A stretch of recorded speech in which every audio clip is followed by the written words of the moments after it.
বিসমিল্লাহির রহমানির রহিম। প্রিয় দেশবাসী, ভাই ও বোনেরা, আসসালামু আলাইকুম। পবিত্র মাহে রমাদান শুরু হতে যাচ্ছে। আমি বাংলাদেশ সহ বিশ্বের সকল মুসলমান ভাই ও বোনদেরকে জানাই পবিত্র মাহে রমাদানের আগাম শুভেচ্ছা।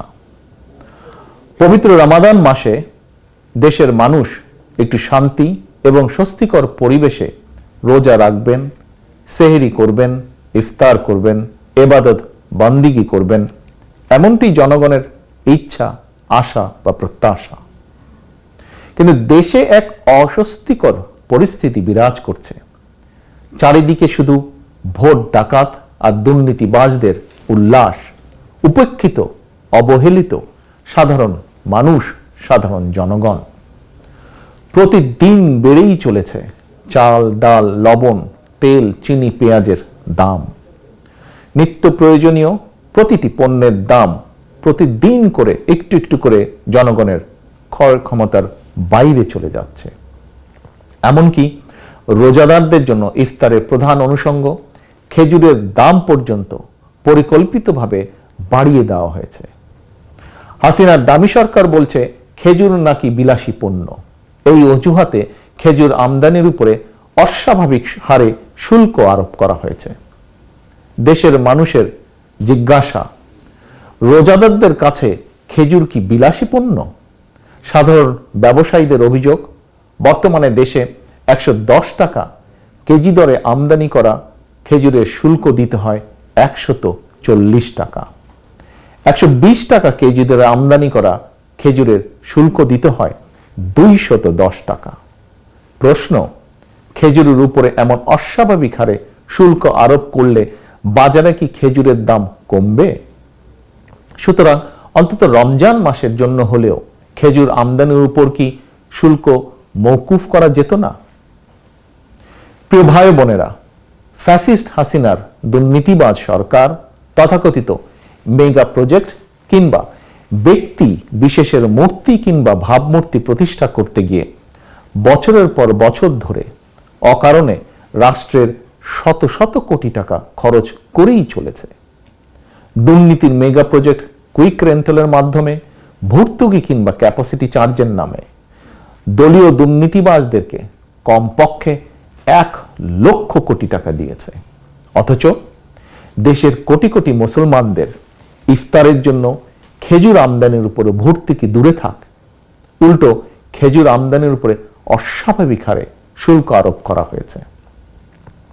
বছরের একটি মাত্র মাস যখন ধর্মপ্রাণ মুসলমানগণ সারাদিন রোজা শেষে অর্থের অভাবে হয়তো অনেকেই ইফতারের সময় একটি খেজুরও খেতে পারবেন না। এটি অন্যায়, এটি অন্যায্য।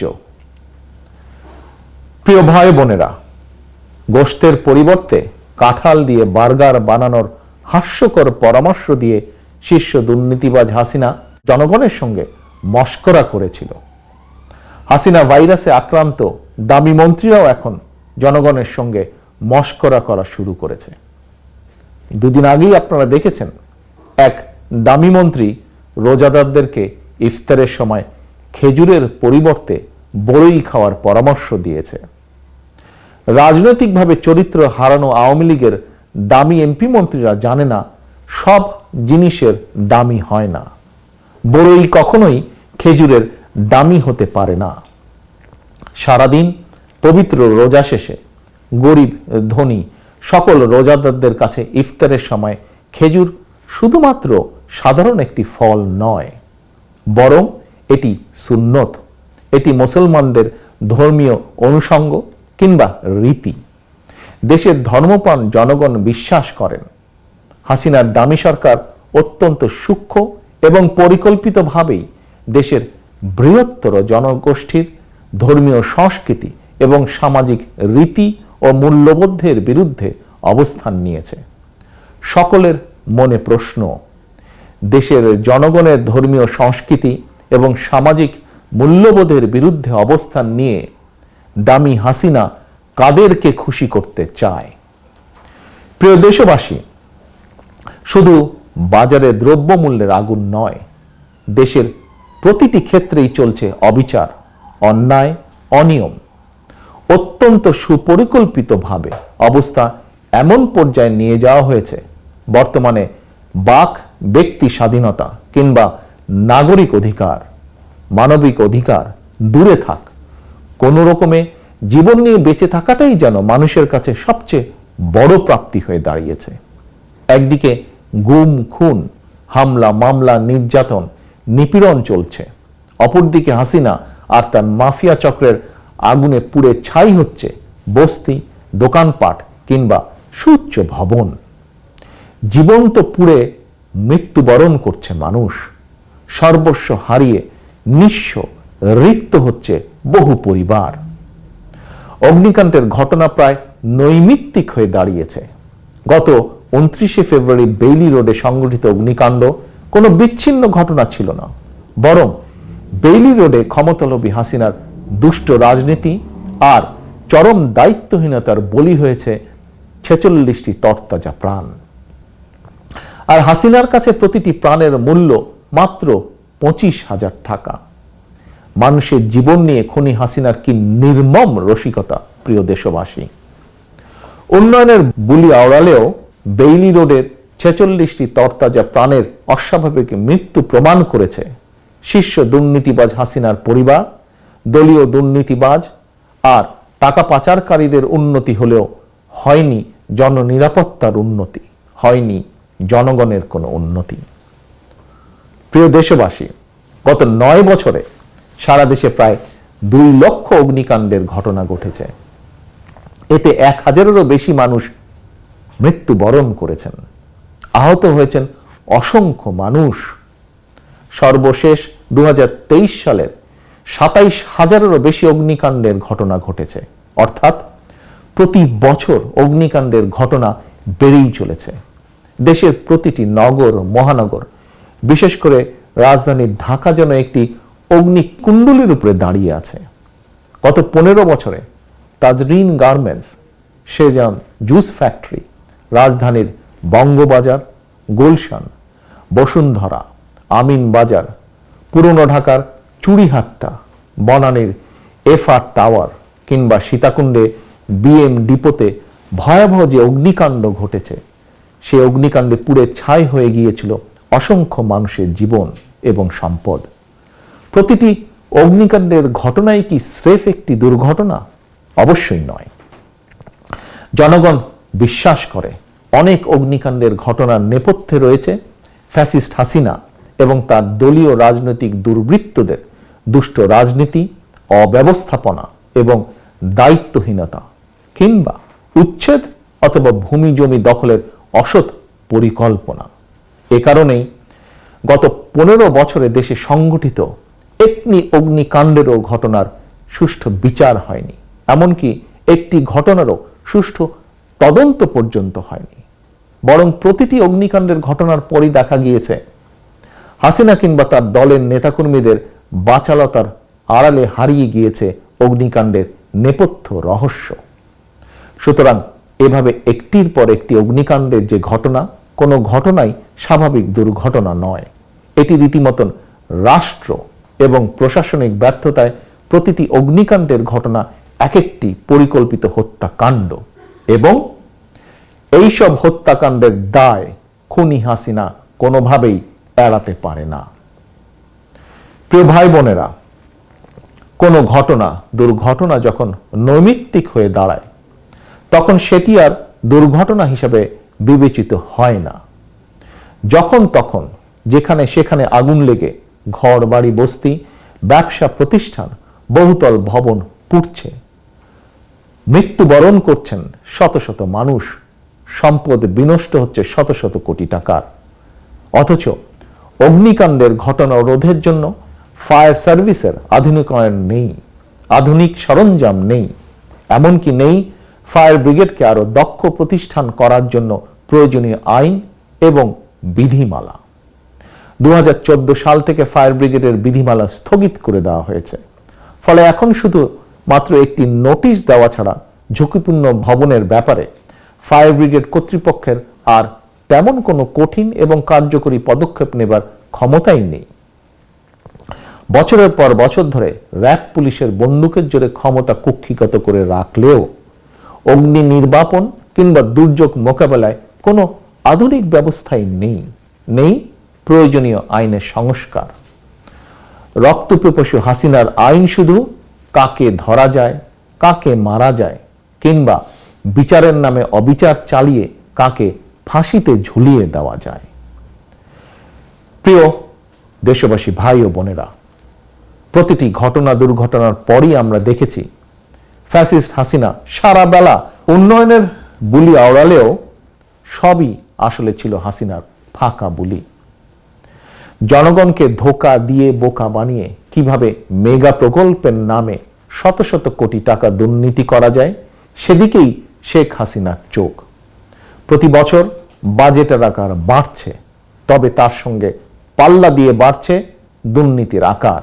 অর্থাৎ মেগা দুর্নীতির জন্যই যেন প্রতি বছরের এই বাজেটে উপেক্ষিত, অবহেলিত নাগরিক নিরাপত্তা কিংবা নাগরিকদের ক্ষমতায়নের সঙ্গে সংশ্লিষ্ট তথা জননিরাপত্তা, মানব উন্নয়ন, কৃষি, শিক্ষা, স্বাস্থ্য খাত, জন উন্নয়নের সঙ্গে সংশ্লিষ্ট প্রতিটি খাতে বাজেট বরাদ্দ অপ্রতুল।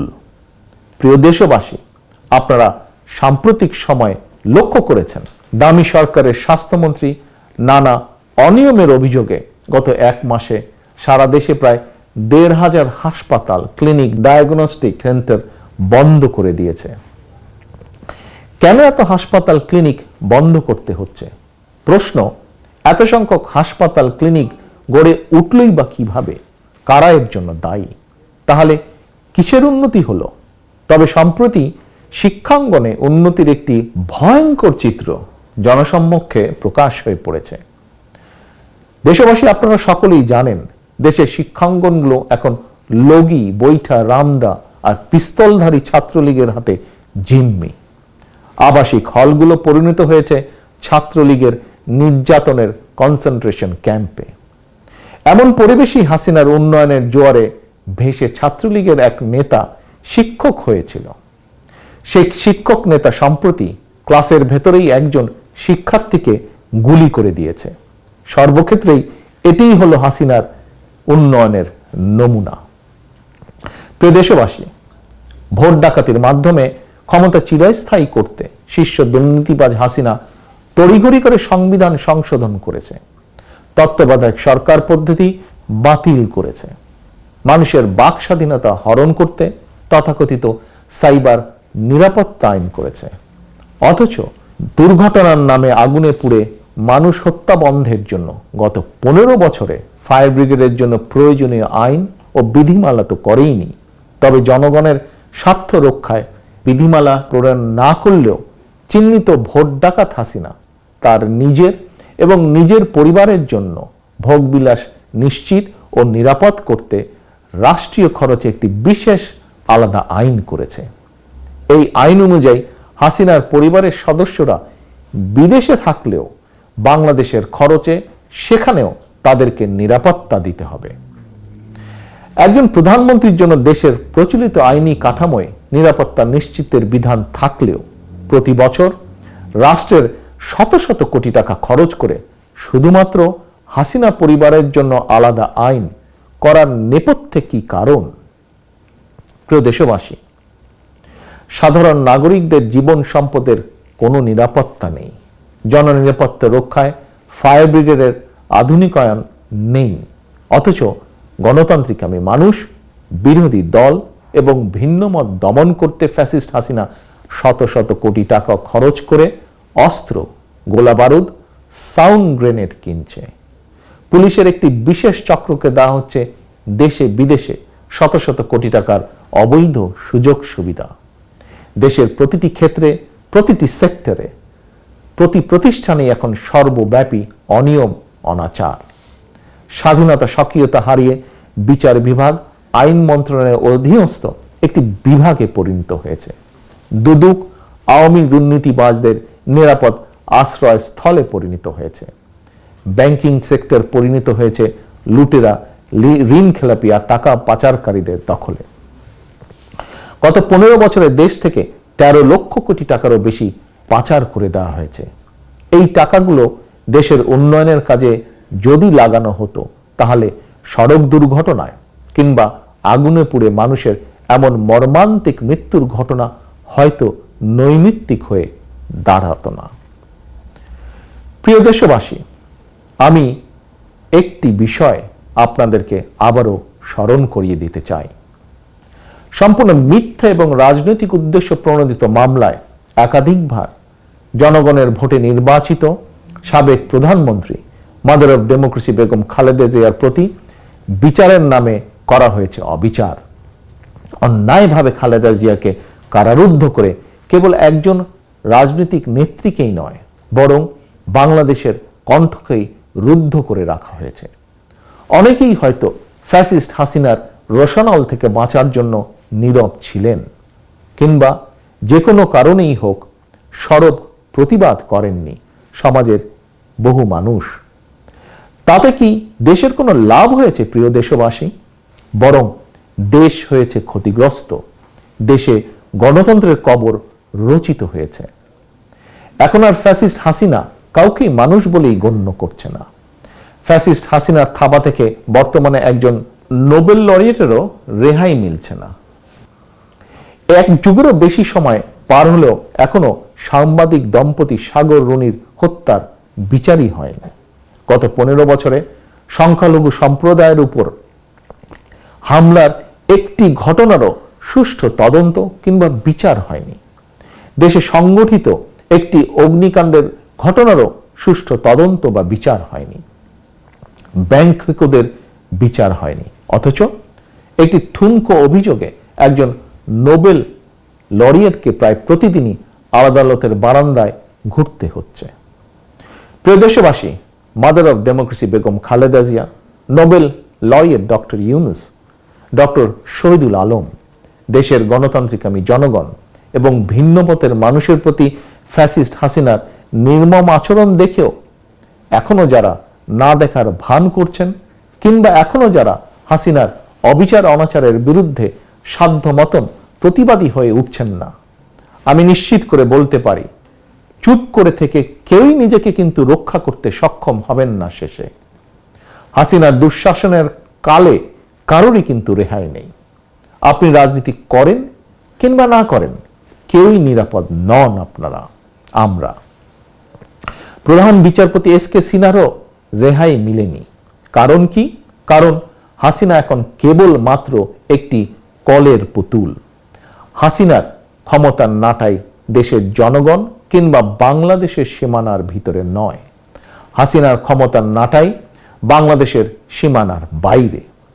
সুতরাং আপনার কিংবা আপনাদের স্বার্থ দেখার তাবেদার হাসিনার পক্ষে সম্ভব নয়। এমনকি তাবেদার হাসিনা আপনার স্বার্থ দেখার সক্ষমতাই হারিয়ে ফেলেছে। প্রিয় ভাই বোনেরা, কেন এই কথাটি আপনাদের সামনে তুলে ধরলাম তার কারণও আপনাদের সামনে তুলে ধরছি। দেশের সীমান্তে বাংলাদেশের নাগরিক হত্যা, এমনকি বিজিবি সদস্যদেরকেও মেরে ফেললেও বাংলাদেশ প্রতিবাদ করার সাহসই হারিয়ে ফেলেছে। বরং দিন দুয়েক আগে দামি প্রধানমন্ত্রীর, দামি নিরাপত্তা উপদেষ্টার একটি বক্তব্য রীতিমতন বাংলাদেশের নাগরিকদের জন্য উদ্বেগজনক। এই উপদেষ্টা বলেছে তার বক্তব্যে, সীমান্তে মৃত্যুর ঘটনা হত্যাকাণ্ড নয়, সীমান্তের হত্যাকাণ্ড নাকি দুর্ঘটনা। প্রিয় দেশবাসী, দেশের এমন পরিস্থিতিতে আমি আমার প্রায় সকল বক্তব্যে একটি বিষয়ের প্রতি আপনাদের দৃষ্টি আকর্ষণ করেছি, আজও করতে চাই। কি সেটি? সেটি হলো দেশের চলমান যে পরিস্থিতি, চলমান যে সংকট বিরাজমান, এটি শুধুমাত্র বিএনপির একার সংকট নয়, অথবা এটি কোনো রাজনৈতিক গোষ্ঠী বা কতগুলো রাজনৈতিক দলের সমস্যা নয়। চলমান সংকট দেশের প্রতিটি গণতান্ত্রিকামী মানুষের সংকটে পরিণত হয়েছে।